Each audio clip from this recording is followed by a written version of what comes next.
Welcome to this third episode of the Mini Chameleon Podcast with Dr. Michael Nash. Today we're going to be talking about hydration. And with Mini Chameleons, this is a very important part of husbandry because those little bodies can desiccate easily. And our equipment is, well, it's designed for big cages. So how do we take that equipment and give the chameleons the hydration they need? Well, let's listen to Dr. Nash and see how he does it. Okay, so next up, let's talk about hydration of these tiny chameleons. Hydration in chameleons is rather contentious as far as what the best approach is. There's a lot of different thoughts on this, but really the whole reason we have all these different thoughts is that chameleons don't simply drink readily from water that's stagnant.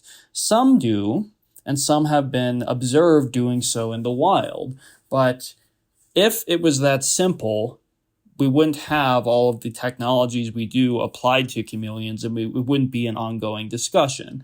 Very few people are discussing the most optimal way to offer water to dogs, for instance. You simply offer it to them and there's been no problems. The fact that there's such a robust discussion on this suggests that there are a lot of difficulties in offering hydration in chameleons.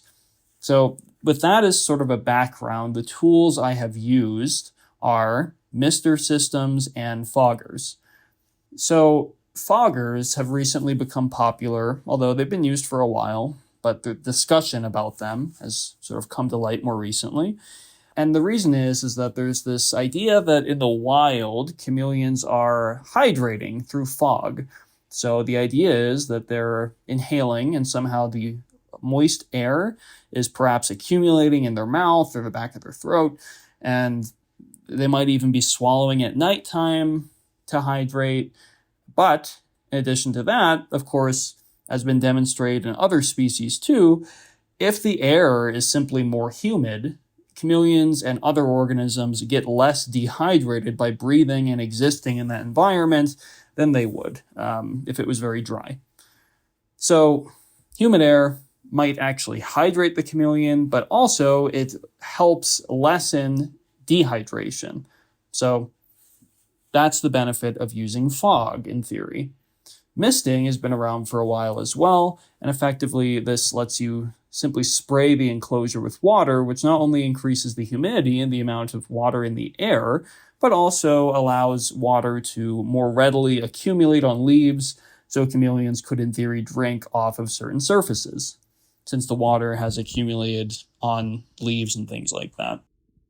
Now, while it's true that many of the environments that chameleons live in are characterized by fog and humid night times and even daytimes, we do have some challenges using a fogger for these tiny chameleons, one of which, and really all of which, have to do with the tools we have at our disposal. So when we're using small enclosures, we need a way to get the fog into them. Many fogging units come with this sort of tube that the fog comes out of.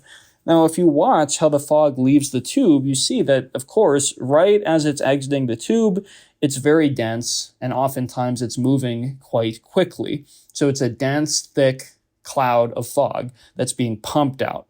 As the fog disperses further away from the spot it's exiting, it moves a bit slower, and it gets a little bit less dense. And eventually, in many cases, it sort of falls apart and you don't see it anymore. Now, the problem is, with very small enclosures or very tiny chameleons, the fact that fog moves more quickly and is thicker and more harsh at the spot it's leaving the fogger, it means that there's some danger to be had. So if that tiny chameleon happens to sleep right near where the fog is blasting out, oftentimes that deluge of somewhat unnatural speed and depth of fog can cause a lot of problems. And in fact, overnight, I've had a fogger go off while I was still sort of experimenting with this for tiny enclosures. And because the opening for the fog was too big and the fogger was set on too high a level, I had a number of baby chameleons instantly, well, overnight at least, developed severe respiratory distress. Some of them didn't make it from just one night of fogging. And I should mention that the amount of fog overall that was applied to the enclosures was barely enough to even fill up the enclosures. So this means after 4 hours of fogging, looking in the enclosures, it was barely full of fog. I could see through it very clearly, whereas in some cases you'll see fog build up to where you can hardly see in the enclosure. So this was not a huge amount of fog overall. However, the fact that the chameleons were sleeping near the point of fog entry where it was being blasted in rather heavily, that was enough to cause a lot of damage to them. So it's not as much about whether fog is a viable biological reason for hydration or whether it's helpful or not. It's more so that the tools we have are very limited when we're talking about these very, very tiny lizards. So to get around this, what one can do, and what I've tried doing, is making a bunch of very, very tiny sort of pinholes for the fog to leave out of. This way, even if a chameleon gets too close to where the fog is entering, there's a lot less of a chance that it's going to simply blow through them and offer fog to an unnatural amount or speed or thickness. So by having very tiny spots for the fog to exit, you can mitigate many of these issues. But I want to bring this up because fogging is not necessarily a benign thing to do.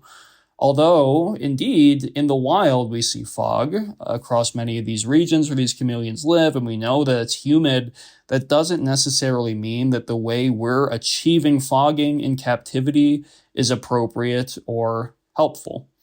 So just something to think about. Certainly possible to fog successfully with babies, but that does not mean there are no risks to doing so.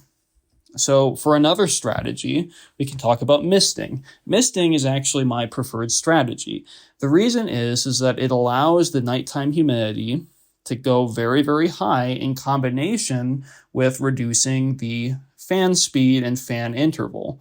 So we introduce moisture into the air with misting, and we allow water to accumulate pretty rapidly on certain surfaces while misting. In combination with less fan activity, that effectively increases the humidity to near 100%. So that is my preferred method of doing things. Another method I use in the context of misting is using it to define distinct seasons. So when I'm trying to replicate the rainy season, it's much, much easier to increase the duration and amount of misting in order to replicate that season. And oftentimes that simulation of something like rain actually serves to stimulate breeding activity. However, for fogging, since with our tools, we need to do it for so long throughout the night or maybe even day to achieve that hydration we're looking for, it's not as malleable to what we want to do to change things up to replicate a season. If we're already fogging for 6 hours and we can't simply increase the amount of fog because we might effectively somewhat drown these tiny chameleons, then we're really not able to use fogging as a way to modify the conditions to stimulate a certain behavior associated with a certain season. So for instance, with misting in the rainy season, I'll mist multiple times during the day and at night, which allows me to cause a very obvious change in the behavior and environment of the chameleons.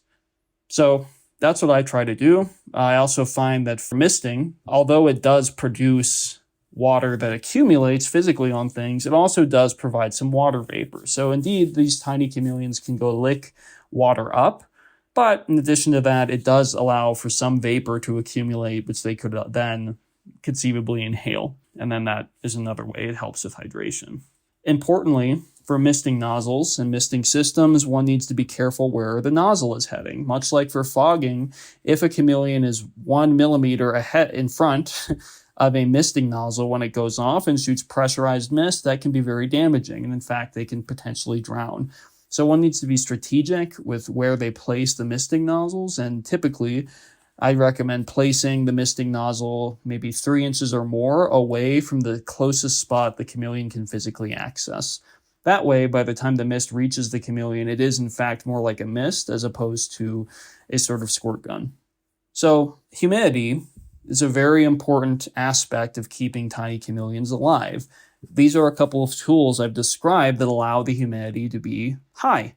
Now, I'm going to include a brief discussion about plants here because I view this as being very, very important for hydrating these tiny chameleons. Plants offer a lot of surface area for water to accumulate on. Furthermore, through the process of transpiration, plants will take water up from the ground, release it through their leaves, thus strikingly increasing the humidity of an environment. What I've done in order to help with hydration is increase the amount of surface area that plants are providing in certain enclosures. So what does this mean? This means using things like grass or wire vine or plants with a lot of very, very tiny leaves, pea plants, things like that. That way, they're actually able to occupy more space. There's more surface area of the leaves to release water and accumulate water physically on top of them. And thus, it allows for many more choices for the chameleon to be in to achieve the humidity and hydration goals it's attempting to do.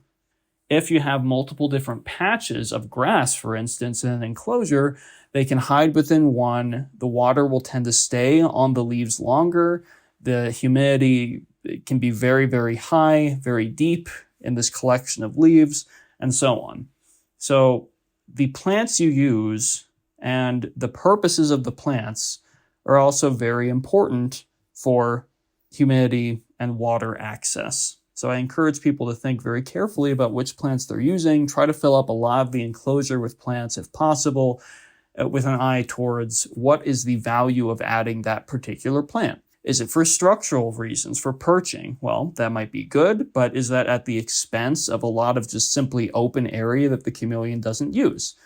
For instance, an enclosure with a single Scheffler in it might be very effective, but for a tiny chameleon with more limited space available for it, there might be a lot of space that is not actually utilized by plants, or rather it's not filled by the plants, and thus isn't as useful for the chameleon.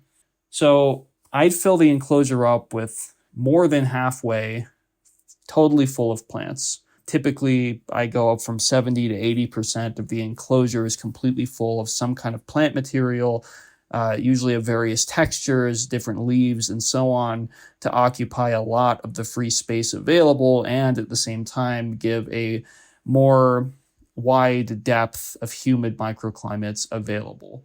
The soil is also a major component of the hydration strategy and for humidity retention. Soil, of course, has the potential to hold a lot of humidity. Depending on where the mist or nozzle lands most of the water, certain regions of the soil might be more wet or less wet, depending.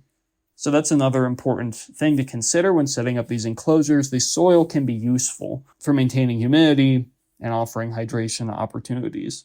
So in summary, fogging and misting are potential tools we can use to offer our chameleons hydration. We also have tools of plants and soil in the enclosures that can augment those hydration opportunities. Fogging can be used, but it should not be considered as something totally benign, especially because many of these chameleons are very tiny, and the tools we have to offer fog tend to be very blunt and potentially harmful. So one needs to think very carefully about how to offer fog in a way that is natural and not necessarily damaging to the chameleons. Misting is something I enjoy using. Of course, there's certain concerns one has with misting, and those include not blasting the chameleon with pressurized mist. A way to mitigate that is by placing the misters a little further away from the chameleons. Now, with a combination of airflow with fans, changing that airflow, possibly fogging, misting, one can indeed increase the humidity of the enclosure to the levels that the tiny chameleons need, and still allow for microclimates to be present based on plant selection, and also change depending on season and time of day based on the parameters you use for fans and the misting or potentially fogging. So there's a lot of options here. I prefer using misting and airflow as the major tools in order to increase humidity and modulate humidity overall. This is, of course, in the context of hybrid enclosures with lots of plants and soil strategically placed and utilized. Thank you, Dr. Nash. Hydration is one of those aspects of chameleon husbandry that we will continue to explore. And what I love about working with mini chameleons is whatever we learn on mini chameleons will be effective on the larger chameleons and will help us have better husbandry all around. Thank you for joining us here, and I will see you next time when Dr. Nash comes back with the next episode of the Mini Chameleon Podcast. Take care.